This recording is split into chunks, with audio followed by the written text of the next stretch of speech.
नमस्कार, Byju's exam prep IAS Hindi में आप सभी का स्वागत है। और आज हम आज की बड़ी खबर में चर्चा करने वाले हैं भील प्रदेश के मांग के ऊपर। तो आज हम ये समझने का प्रयास करेंगे कि आखिर भील प्रदेश क्या है, इसकी मांग कितनी पुरानी है और एक बार फिर से भील प्रदेश को बनाने की मांग क्यों जोर पकड़ रही है। तो आइए शुरू करते हैं आज के इस सत्र को। आज के विषय पर चर्चा करने से पहले एक महत्वपूर्ण सूचना आप सभी के लिए है। आप सभी को ध्यान में रखना है कि हमारे द्वारा 29 मई को सुबह 11 बजे राष्ट्रीय छात्रवृत्ति परीक्षा का आयोजन किया जा रहा है और आप सभी इस परीक्षा में भाग लेकर के छात्रवृत्ति का लाभ उठा सकते हैं। आपको ध्यान में रखना है कि इस परीक्षा में भाग लेने के लिए आप सभी को रजिस्ट्रेशन करना होगा, जिसका लिंक इस वीडियो के डिस्क्रिप्शन बॉक्स में दिया गया है। आप सभी उस लिंक का उपयोग कर अपना रजिस्ट्रेशन कर सकते हैं और इस परीक्षा में भाग ले सकते हैं। तो आपको ध्यान में रखना है कि राष्ट्रीय छात्रवृत्ति परीक्षा का आयोजन 29 मई को सुबह 11 बजे किया जाएगा। अगर हम आज के विषय की बात करें तो आपको ध्यान में रखना है कि गुजरात में स्थित एक पॉलिटिकल पार्टी जिसका नाम है भारतीय ट्राइबल पार्टी, उसके द्वारा एक बार फिर से भील प्रदेश की मांग को जोरों शोरों से उठाया गया है। आपको ध्यान में रखना है कि इस पार्टी के द्वारा ये कहा गया है कि गुजरात, राजस्थान, मध्य प्रदेश और महाराष्ट्र के वैसे जिले जहां पर आदिवासियों की संख्या सबसे ज्यादा है, इन सभी जिलों को मिला करके एक अलग राज्य बनाना चाहिए जिसका नाम होगा भील प्रदेश।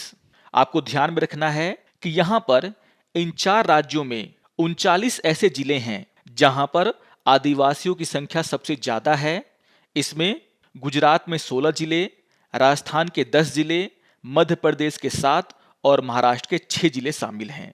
तो पश्चिमी भारत के जो आदिवासी बहुल इलाके हैं उन सभी को मिला करके यहां पर एक अलग राज्य की मांग की जा रही है जिसका नाम भील प्रदेश होगा। अगर हम भील प्रदेश की मांग और मानगढ़ हत्याकांड की बात करें तो आपको ध्यान में रखना है कि यह जो अलग राज्य की मांग है वो बहुत ही पुरानी मांग है। भील समाज सुधारक और आध्यात्मिक नेता गोविंद गुरु ने 1913 में मानगढ़ हत्याकांड के बाद सबसे पहले आदिवासियों के लिए एक अलग राज्य की मांग उठाई थी और तभी से इस क्षेत्र के आदिवासी बहुल इलाकों को मिला करके एक अलग राज्य बनाने की मांग जोर पकड़ती रही है समय समय पर। तो आपको ध्यान में रखना है कि जो भील प्रदेश की मांग है वो कोई नया मांग नहीं है। इस मांग को सबसे पहले 1913 में समाज सुधारक गोविंद गुरु के द्वारा उठाया गया था। अगर हम मानगढ़ हत्याकांड की बात करें तो आपको ध्यान में रखना है कि यह नरसंहार जलियांवाला बाग हत्याकांड से 6 साल पहले हुआ था और इसीलिए कभी कभी इसे आदिवासी जलियांवाला बाग भी कहा जाता है। आपको ध्यान में रखना है कि 17 नवंबर 1913 को राजस्थान और गुजरात की सीमा पर मानगढ़ की पहाड़ियों में सैकड़ों भील आदिवासियों को ब्रिटिश सेना के द्वारा मार दिया गया था। अगर हम इस हत्याकांड की बात करें तो आपको ध्यान में रखना है कि गोविंद गुरु ने 19वीं शताब्दी के अंत में भील जनजातियों के बीच भगत आंदोलन नामक एक आंदोलन की शुरुआत की थी जिसका उद्देश्य था कि ये आदिवासी शाकाहार का पालन करें और सभी प्रकार के नशीले पदार्थों से परहेज करें। आपको ध्यान में रखना है कि भील जो विशेष रूप से राजस्थान और गुजरात में रहते थे उनमें से अधिकतर लोग बंधुआ मजदूर के रूप में काम करते थे। आपको याद होगा दक्कन और बॉम्बे प्रेसिडेंसी में 1899 से 1900 के बीच एक बहुत ही भयानक अकाल आया था जिससे लगभग 6 लाख लोग प्रभावित हुए थे और इस इलाके में जो भील जनजाति रहती थी वो भी इससे बुरी तरीके से प्रभावित हुई थी। और इसी के बाद गोविंद गुरु के द्वारा भील जनजाति के बीच में भगत आंदोलन की शुरुआत किया गया था। इस आंदोलन से प्रेरित होकर के भीलों ने अंग्रेजों की दमनकारी नीतियों और बांसवाड़ा, सतरामपुर, डूंगरपुर और कुशलगढ़ की जो स्थानीय रियासत थी उसके द्वारा जो अत्याचार इन पर किए जा रहे थे उनके खिलाफ इन्होंने आंदोलन छेड़ दिया। आपको ध्यान में रखना है कि गोविंद गुरु के द्वारा अपने सभी अनुयायियों को नवंबर के महीने में एक धार्मिक मेले में इकट्ठा होने का आह्वान किया गया था और ऐसा अनुमान है कि उनके बुलाने पर मानगढ़ पहाड़ी पर लगभग 1.5 लाख से अधिक भील जमा हो गए थे और यहाँ पर अफवाह ये फैली कि ये सभी लोग बांसवाड़ा और सतरामपुर की रियासतों के खिलाफ विद्रोह करने और एक अलग भील राज की स्थापना करने की योजना बना रहे हैं और इसके बाद इन सभी रियासतों ने अंग्रेजों से सहायता मांगी और अंग्रेजों के द्वारा यहां पर इकट्ठा हुए भीलों पर अंधाधुंध फायरिंग किया गया, जिसमें सैकड़ों की संख्या में भीलों की जान गई। और इसके बाद से ही जो अलग भील राज की मांग है वह आजादी के बाद भी समय समय पर उठाया जाता रहा है। तो इन सभी बातों को आपको ध्यान में रखना है। अगर हम इस बात पे चर्चा करें कि आदिवासियों के द्वारा अपना एक अलग राज्य क्यों मांगा जा रहा है, तो आपको ध्यान में रखना है कि डूंगरपुर, बांसवाड़ा, उदयपुर आदि क्षेत्र जो अभी राजस्थान, एमपी और गुजरात का हिस्सा है, वे पहले एक ही इकाई का हिस्सा थे। लेकिन स्वतंत्रता के बाद इन आदिवासी बहुल क्षेत्रों को अलग अलग राज्यों में विभाजित कर दिया गया। यहाँ पर बहुत सारे आदिवासी नेताओं का ये कहना है कि दशकों से कई सरकारों ने आदिवासियों को लेकर के बहुत सारे कानून बनाए, योजनाएं बनाई, बहुत सारी समितियों की रिपोर्ट आई, लेकिन इन सभी पर जो कार्रवाई है वो बहुत ही धीमी तरीके से हुआ है।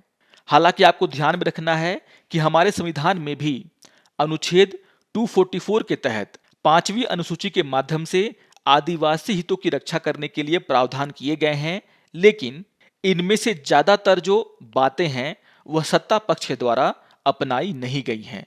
और इसी को देखते हुए इन आदिवासी बहुल इलाकों के लोगों का ये मानना है कि अगर इन्हें विकास करना है, अपने हितों की रक्षा करनी है, तो इन्हें इन सभी आदिवासी बहुल इलाकों को मिलाकर के एक अलग राज्य बनाना होगा।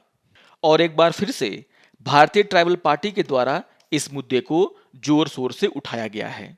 अगर हम भील जनजाति की बात करें तो आपको ध्यान में रखना है कि भील सबसे बड़े आदिवासी समूहों में से एक हैं, जो छत्तीसगढ़, गुजरात, कर्नाटक, मध्य प्रदेश, महाराष्ट्र, आंध्र प्रदेश, राजस्थान के साथ साथ सुदूर पूर्व भारत के त्रिपुरा में भी पाए जाते हैं। तो इनकी संख्या बहुत ही ज्यादा है। अगर हम भील शब्द की बात करें तो आपको ध्यान में रखना है कि यह जो शब्द है वह बिल्लू से बना है, जिसका अर्थ होता है धनुष।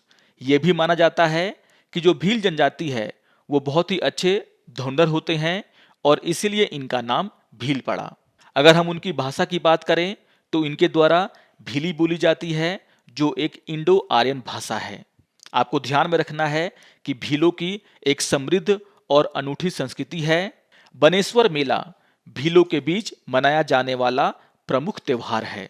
आपको ध्यान में रखना है कि पिथौरा पेंटिंग, जिसे हम पिठौरा भी कहते हैं, वह भील जनजाति की एक विशिष्ट पेंटिंग है, एक विशिष्ट कला है, जिसे तेल चित्रकला के सबसे प्राचीन रूपों में से एक माना जाता है। घूमर भील जनजाति की पारंपरिक लोक नृत्य है। और आपको यह भी ध्यान में रखना है कि भील लोग बहुत सारे देवी देवताओं की पूजा करते हैं। इनके प्रत्येक गांव का अपना एक स्थानीय देवता होता है, जिसे ये लोग ग्राम देव के नाम से पुकारते हैं। इसके अलावा जो प्रत्येक भील परिवार है उनका अपना एक जाति देव, कुल देव और कुल देवी होती है, जिनकी ये पूजा करते हैं। तो परीक्षा के दृष्टिकोण से अगर देखा जाए तो आप सभी को भील जनजाति के बारे में जो प्रमुख जानकारियां हैं उनका भी पता होना चाहिए, क्योंकि जब से यह मांग तेजी से आगे बढ़ा है उसके बाद से भील प्रदेश और उससे जुड़ा हुआ इतिहास आपके एग्जाम पॉइंट ऑफ व्यू से बहुत ही महत्वपूर्ण हो जाता है। भील जनजाति की जो विशेषताएं हैं वो भी आपके लिए महत्वपूर्ण हो जाती हैं। तो अगर परीक्षा के दृष्टिकोण से देखा जाए तो यह टॉपिक बहुत ही महत्वपूर्ण है और जिन बातों का मैंने आपको जिक्र किया है उसको आपको ध्यान में रखना है। तो आशा करता हूं कि आप सभी को आज का यह सत्र पसंद आया होगा। अगर आपको ये वीडियो अच्छा लगे तो आप जरूर इसे लाइक करें, शेयर करें और दूसरों को भी सब्सक्राइब करने के लिए प्रेरित करें। तो मिलते हैं आज की बड़ी खबर के अगले सत्र में। तब तक के लिए नमस्कार और धन्यवाद।